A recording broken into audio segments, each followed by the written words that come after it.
2024 में अगर सबसे उपयुक्त कोई लग रहा है तो वो नीतीश कुमार है जी। सरकार का गठन होने लगा, मंत्रिमंडल का शपथ ग्रहण हुआ, इन सब में नजर आए थे वो। जब से ललन सिंह आए हैं तब से वो हाशिए पर हैं जी, कि जदयू के भीतर सब कुछ ठीक ठाक नहीं है जी। जितना ज्यादा महागठबंधन में रार फैलेगा उतना ज्यादा फायदा होगा भारतीय जनता पार्टी को।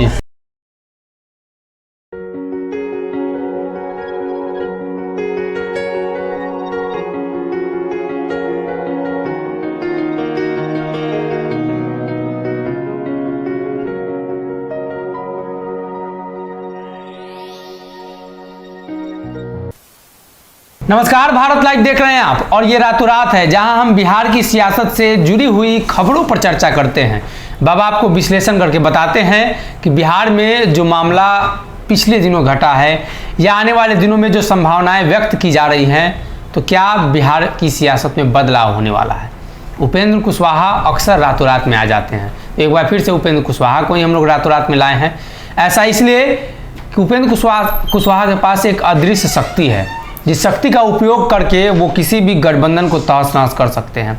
ऐसा हम इसलिए भी कह रहे हैं कि भाजपा के एक प्रवक्ता ने उपेंद्र कुशवाहा पर टिप्पणी की थी जब वो दोनों गठबंधन में थे, और कहा गया था कि राजद से सुपारी लिए हैं गठबंधन तोड़वाने का। और अब फिर से एक बार चर्चा है कि भाजपा से सुपारी लिए हैं गठबंधन तोड़वाने का। बाबा क्या लगता है, उपेंद्र कुशवाहा के बयान के बाद इतनी बौखलाहट किसी भी दल में क्यों हो जाती है? एनडीए में थे, उनके बयान पर भाजपा के लोग लगातार बौखला जाते थे। अब यूपीए गठबंधन में आए तो उनके बयान पर शिवानंद तिवारी ने कह दिया कि हाफ पैंट पहन के घूम रहे थे उपेंद्र कुशवाहा। सनी, आपने जो बात कही ना उसको और थोड़ा पीछे जाइए। 2014 का लोकसभा चुनाव हुआ था, उपेंद्र कुशवाहा किस गठबंधन में थे? एनडीए में थे, 3 सीट जीत करके भी आए थे जी। सबसे पहले उन्होंने अपनी पार्टी को तोड़ा जी। तीनों सांसद उनके अलग अलग हो गए थे। अरुण कुमार भी थे ना? हाँ, सबसे पहला शुरुआत यहीं से हुआ। उसके बाद वहां से टूट करके आए महागठबंधन में। महागठबंधन में उन्होंने जो चुनाव लड़ा 2019 का, वहां क्या स्थिति हुई आपको पता है। वहां से आए, विधानसभा चुनाव से पहले ही उस गठबंधन को तोड़ करके बाहर निकल गए, और ये हटे तो इनके पीछे पीछे आप देखिए कि कौन कौन हटा, और तीनों की मीटिंग अलग होती थी। जब ये गायब होते थे फ्रेम से तो ये कहा जाता था कि 3 आदमी बैठ करके अलग मीटिंग कर रहे हैं, मुकेश सहनी और जीतन राम मांझी।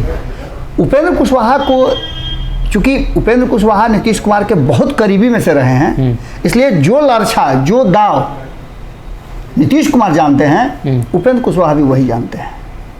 अक्सर आपने देखा होगा कि उपेंद्र कुशवाहा के बयान पर विवाद हो जाता है, तो कहीं ना कहीं अब ये बात साफ नजर आ रही है कि उपेंद्र कुशवाहा को नीतीश कुमार अपना लठैत बना करके लाए हैं। लोग एक्सेप्ट करने के लिए तैयार नहीं है कि उपेंद्र कुशवाहा बोल रहे हैं।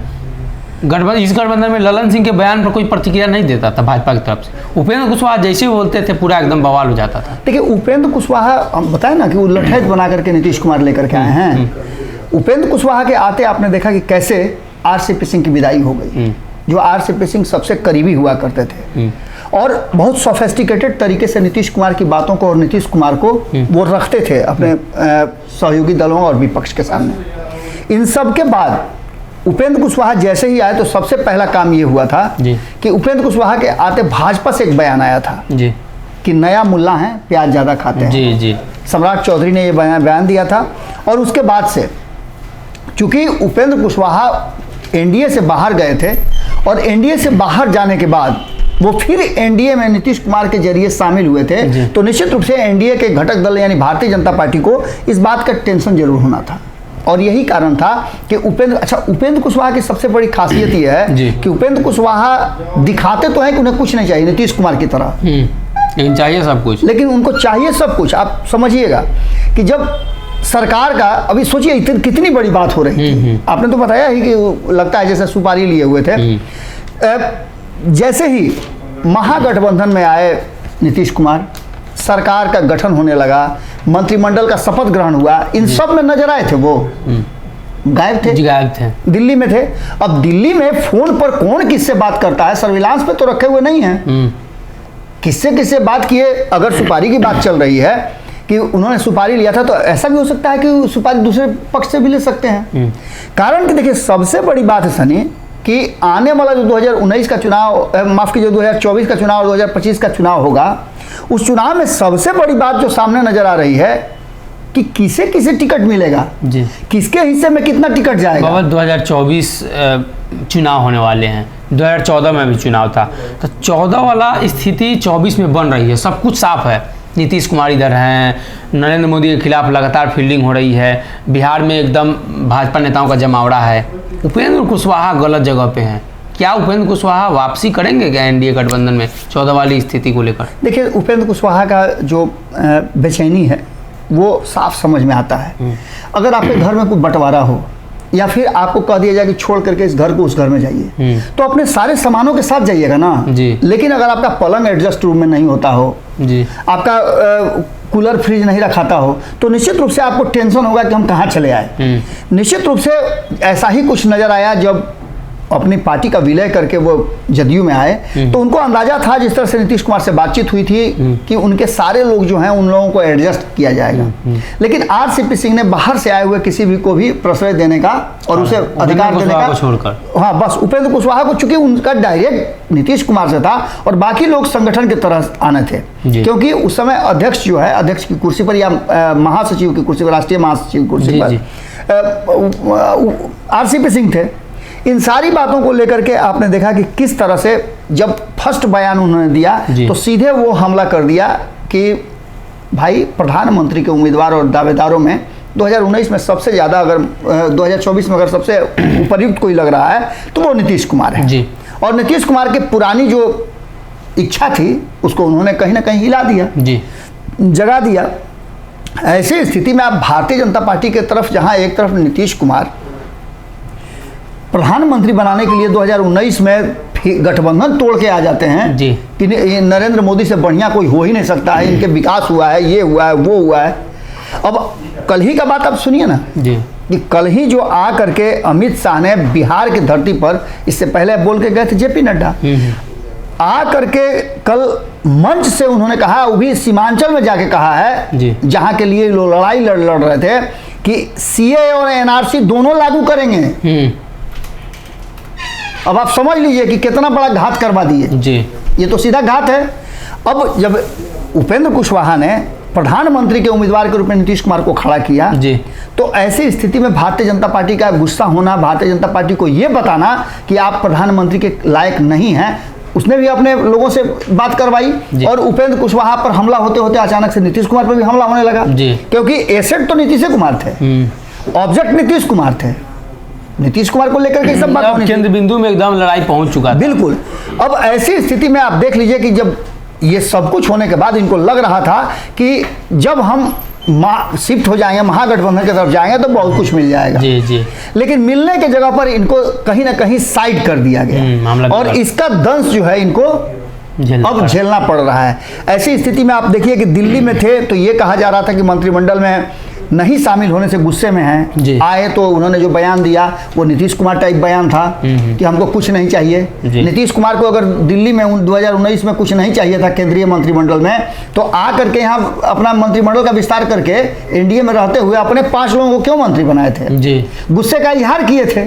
तो नीतीश कुमार के पास अधिकार था, इसलिए अपने मंत्रिमंडल में लोगों को शामिल करके भारतीय जनता पार्टी को अलग रख करके ये संदेश दे दिए कि भाई हमारे पास भी पावर है, हम भी मंत्रिमंडल में अपने लोगों को एडजस्ट कर सकते हैं। हाँ। लेकिन उपेंद्र कुशवाहा को यह अधिकार अभी तक नहीं मिला है। संसदीय बोर्ड के अध्यक्ष के नाम पर उनको वो क्या कहा जाता है, वो बॉल थमा दिया गया है जिसको लेकर के वो खेलते रहे। इसके बाद अब उनके पास रास्ता क्या रह गया है? प्रवक्ता नहीं है आपकी टीम में जी, प्रवक्ता बयान नहीं दे रहे हैं और आप उछल उछल के बयान दे रहे हैं। इसका मतलब क्या है कि कहीं ना कहीं आप संबंधों को बिगाड़ने की कोशिश कर रहे हैं।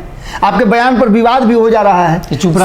शिवानंद तिवारी, नीतीश कुमार और लालू प्रसाद ये मित्र रहे हैं, ललन सिंह मित्र रहे हैं, साथ में उठना बैठना था, बहुत सारी बातें हुई होंगी। हम तो कई पत्रकारों को देखे हैं कि जिन लोगों को उस समय मौका मिलता था नेताओं के साथ बैठने का, मुख्यमंत्री के साथ बैठने का, वो आज उस बात को उगिलना शुरू करते हैं कि फलाना ऐसा था, चिलाना ऐसा था। बहुत सारे लोग ऐसे हैं। अब इन सारी बातों को लेकर के शिवानंद तिवारी ने बात के दौरान एक बात रखी जी, कि हम लोगों को सबको, उन्होंने अपने को भी जोड़ा था जी जी, कि हम लोग सबको चल के आश्रम में शामिल होना चाहिए और युवा पीढ़ी को यही बात ठीक 4 घंटा पहले, एक दिन पहले ही, जी। 24 घंटा पहले नीतीश कुमार ने कहा था कि अब हम लोगों का क्या, हम लोगों को कुछ नहीं चाहिए, ये कहा है ये लोग हमारे भविष्य हैं। जी।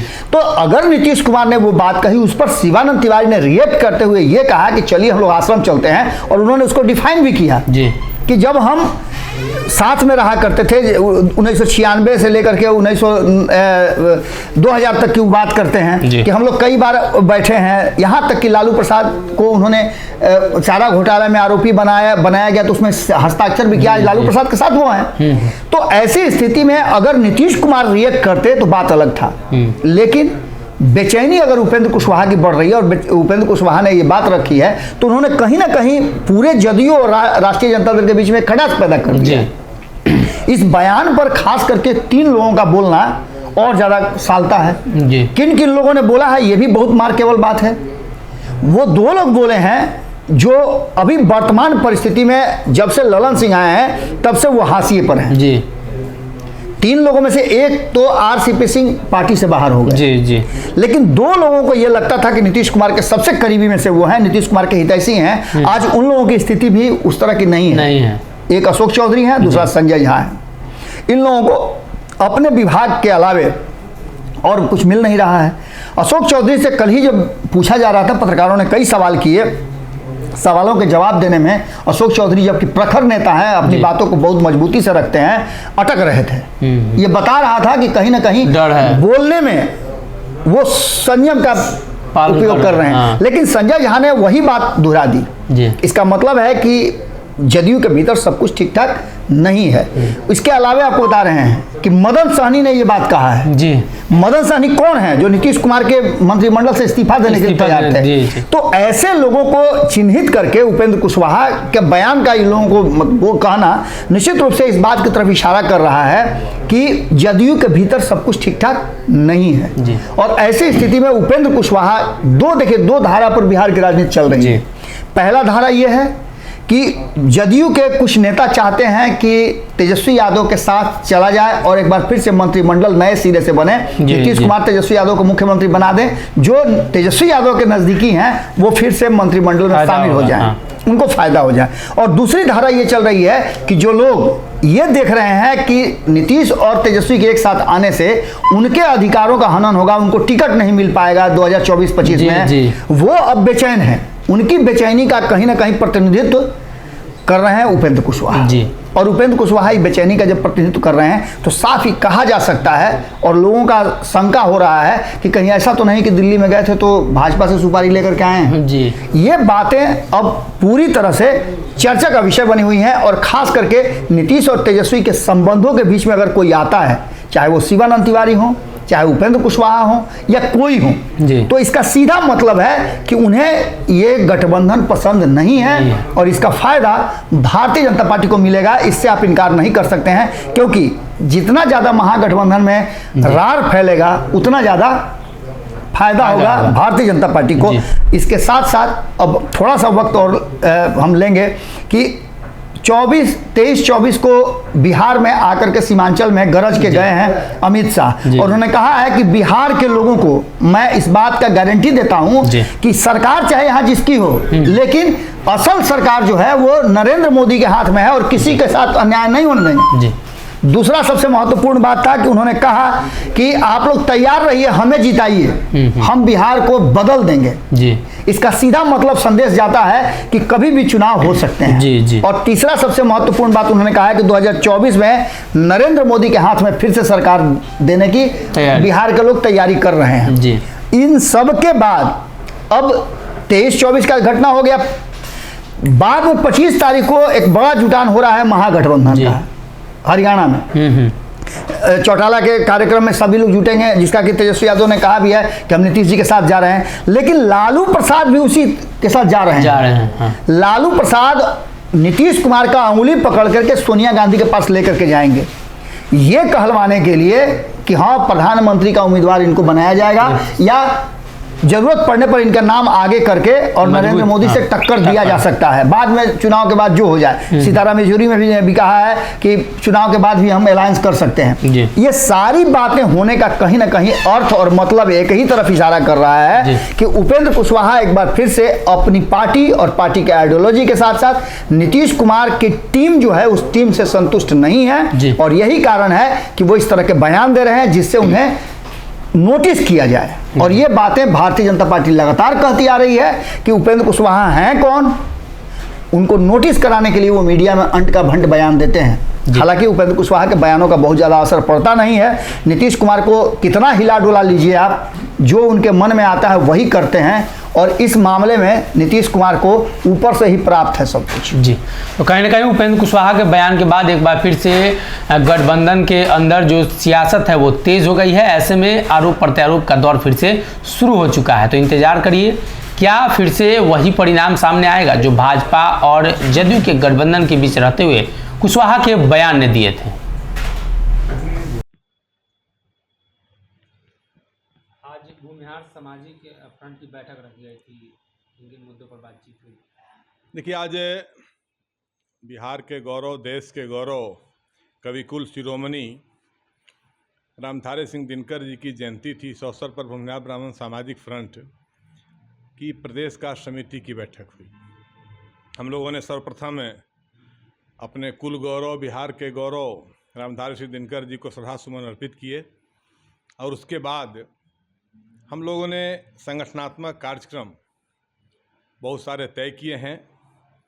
एक तो सदस्यता अभियान को गति देना है पूरे बिहार में, और दूसरा हम लोगों ने तय किया है कि ये नगर निकाय चुनाव के बाद नवंबर महीने में जिला सम्मेलन फ्रंट का हर जिला मुख्यालय पर आयोजित किया जाएगा, और जिला सम्मेलन के बाद 25 दिसंबर को मुजफ्फरपुर में महाकुंभ का आयोजन है। 25 दिसंबर 2022 को उसमें 1 लाख की संख्या